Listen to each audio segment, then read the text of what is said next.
Stevens is on your left, Graves is on your right. And we got 2 green decks here, my friend. I'm going to give you Todd Stevens' green-white evolution list so you can see exactly what Todd's up to. He loves a deck like this. For Graves, he is going to play a Cavern of Souls naming Elf, and he's going to play Land of War Elves, and it's very clear what Robert Graves is up to right away.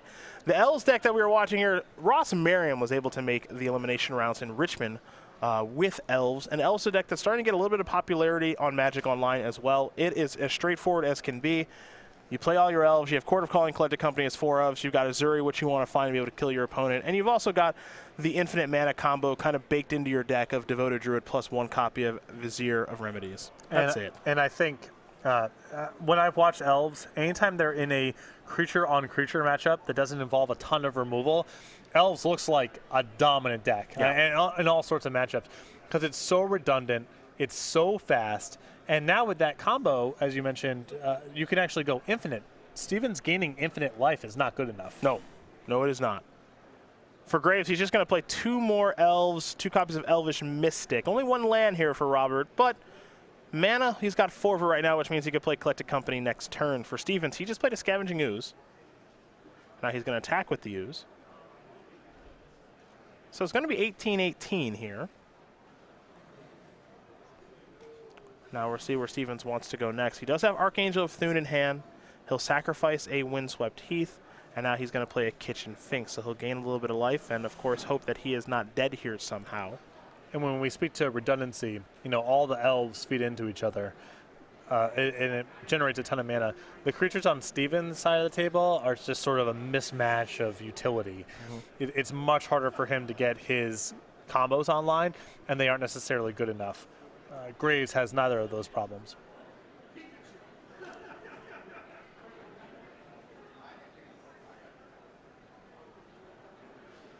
For Graves, he did find a land. He's got a forest now. He's got 5 mana to work with, and he's just trying to figure out how he wants to sequence everything. Vizier of Remedies in hand. You can see the Collected Company.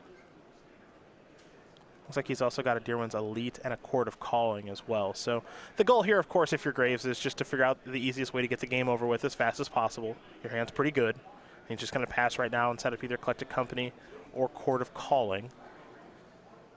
For Stevens, he picked up a copy of Horizon Canopy.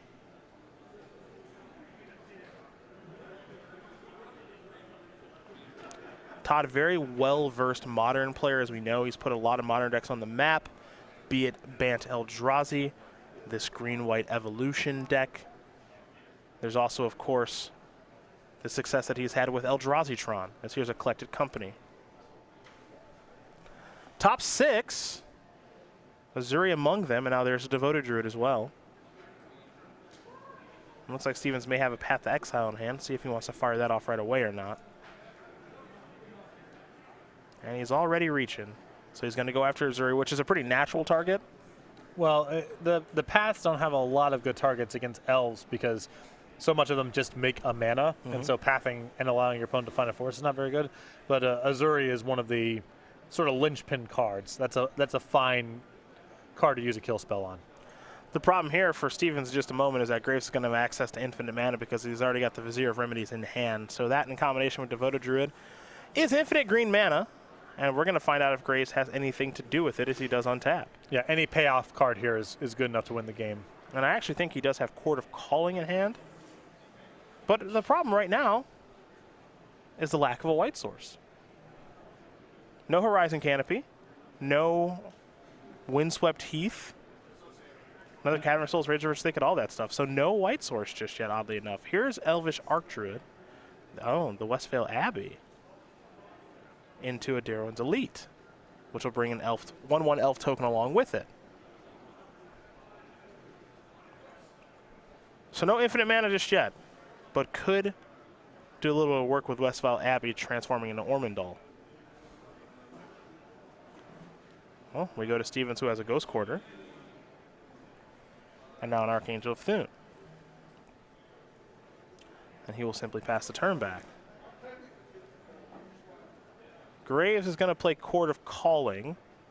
It looks like for 3. And he's going to go get himself in his Azuri.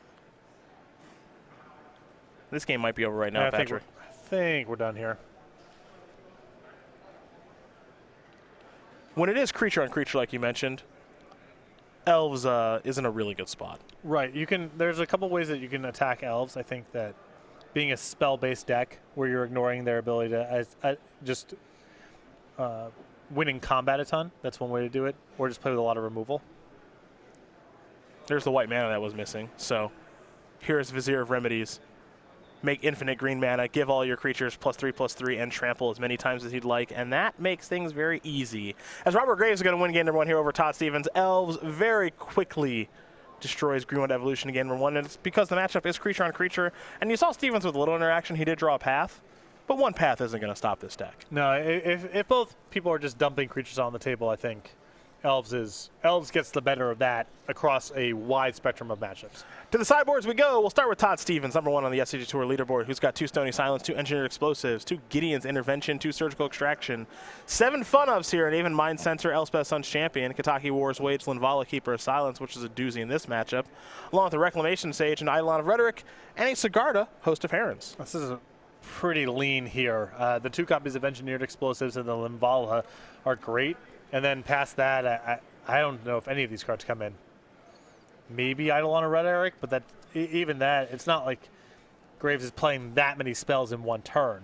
It's, Chord on tap, do something, or Collecting Company on tap, do one thing. So probably just Linvala and the Engineer Explosives. Yeah, I'm not in love with too many of the options here for Todd Stevens. So the ones that he does have in Explosives and Linvala, are really good. Yes. Those cards are very good. We go to Robert Graves. He's got 2 Lead the Stampede, 2 Path to Exile, 2 Reclamation Sage, and he's got his one-ofs here in Burrington Forge Tender, either Sworn Canonist, Kataki Wars, Wage, Selfless Spirit, Aven Mind Sensor, Eidolon of Rhetoric, a Chameleon Colossus, great card against Death's Shadow, Rest in Peace, and a Stony Silence.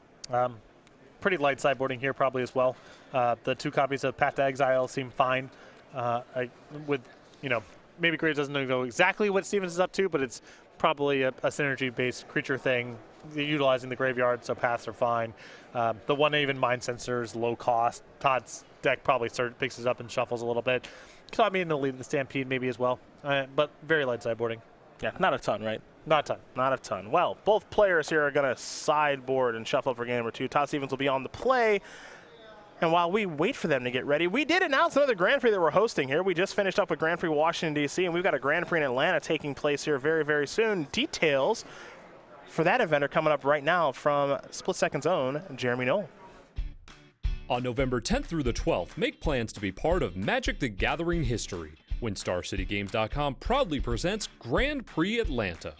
Register by Sunday, October 15th for the standard format main event to compete for thousands of dollars in prizes and receive an exclusive playmat featuring Sun Blessed Mount.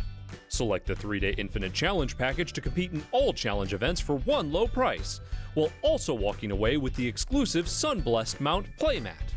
All Friday challenges are also Grand Prix trials. Come out early and compete for buys in the main event and more chances to claim a Sun Blessed Mount playmat.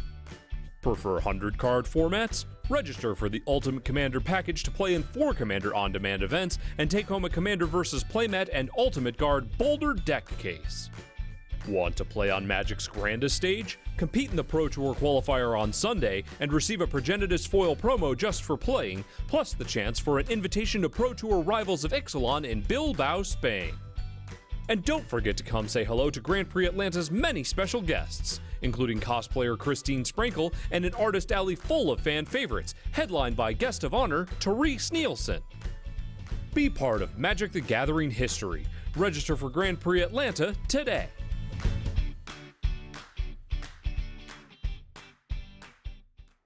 November 10th through the 12th.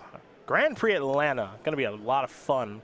New standard format there. Hopefully we'll see you guys there as we begin game number 2 here between Graves and Stevens. Stevens will start things off with the Birds of Paradise, while Graves has a Razor Verge Thicket and a Llanowar Elves. See if Todd can actually get his Value Town deck online this game. Maybe a little something like Knight of the Reliquary. Back when I've been playing various lists of Zoo, and that's different than what Stevens is up to. But I got to the point where I was not boarding in Path against Elves. Okay. It was so rarely good, because either it's a bunch of mana creatures, and even with the key cards, like Azuri, for example, sometimes they're just like Azuri and do everything in one turn. You couldn't even break it up with a path. No good. Right. And we saw the last game where Path was nothing. Right. Basically had no effect. Now Todd Stevens has another one again, but one piece of disruption, not hard for Elves to beat. It's multiple pieces of disruption, maybe even a little discard. Or pressure. Yeah. Or something recurring like Grim Lavamancer. Scavenging Ooze going to come across here for 2. Graves going to fall down to 18. Stevens at 17 with 2 birds. Now a Voice of Resurgence. On Windswept Heath. I'm going to pass the turn back over to Graves. Graves will draw. Patrick, we know you're a big fan of Voice of Resurgence. I really enjoy it when it shows up in matchups where the other player doesn't really play into it at all. Yeah, no, all sorceries. There's just so much text. And none of it amounts to anything. At the end of the day, in this matchup, Voice of Resurgence is going to be a 2-mana 2/2. That's just about it. Collected Company, Quarter Calling. Could show up. Couple instances. Yeah. But anytime that's happening, you're getting a token and then not getting to your turn. Yeah, that's most likely true, yes. Here's Dear One's Elite. 1/1 Elf token on the way. Former Invitational champion, Liam Lonergan will be playing the role of the Elf token here. And now another Elite, which means a second Liam's on the way.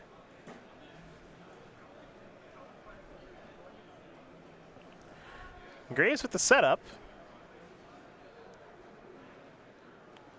Now it's going to be a court for 2, which means this is an attempt at infinite mana, it looks like. So if you are Todd Stevens, you are going to have to respond to this.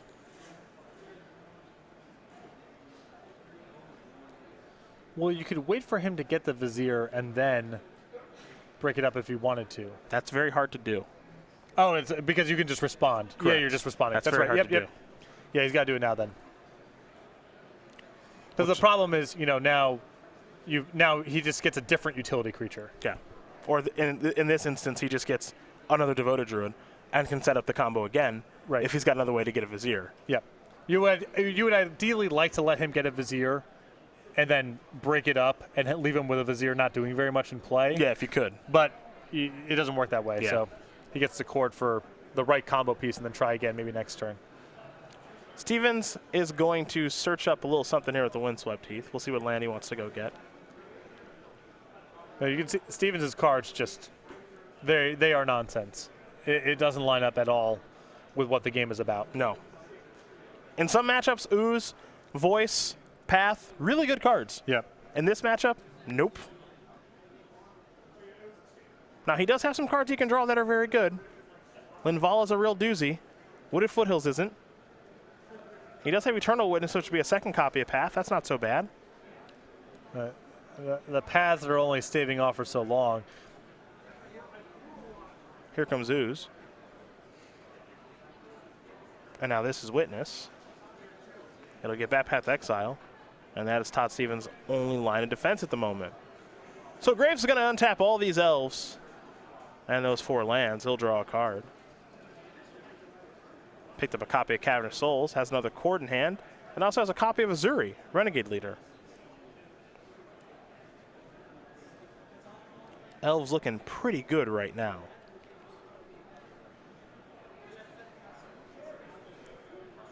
See how Graves actually wants to sequence things out right now, however. He's also got a Horizon Canopy he can sacrifice to draw a card if he wants to go that route. You know what is a somewhat confusing mechanic? Do tell. Untap as a cost. Yeah, it's not great. It's not great. I have a feeling we're not going to see that one return. No. Good idea in theory. I liked it, and back when I was playing then in Mega Spiky, I thought it was cool. Right. But now that I am older and... I just like knowing how the cards work. Yeah. As a gun holder, I appreciate that. I'm less spiky, and more I just want it to make sense. Right. And also be fun. That too. That too.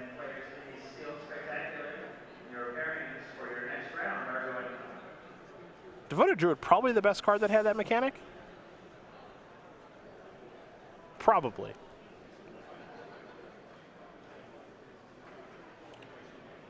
Here's Path on Azuri. And Gray's going to search up a land. Stevens will play a Wooded Foothills, and I think we might see Graves fire off a Court of Calling on the end step here. Well, it depends how. It depends if he actually has a kill lined up that way, because you are giving Stevens a Voice of Resurgence token. That's true. He can just wait. He'll start by sacrificing Horizon Canopy.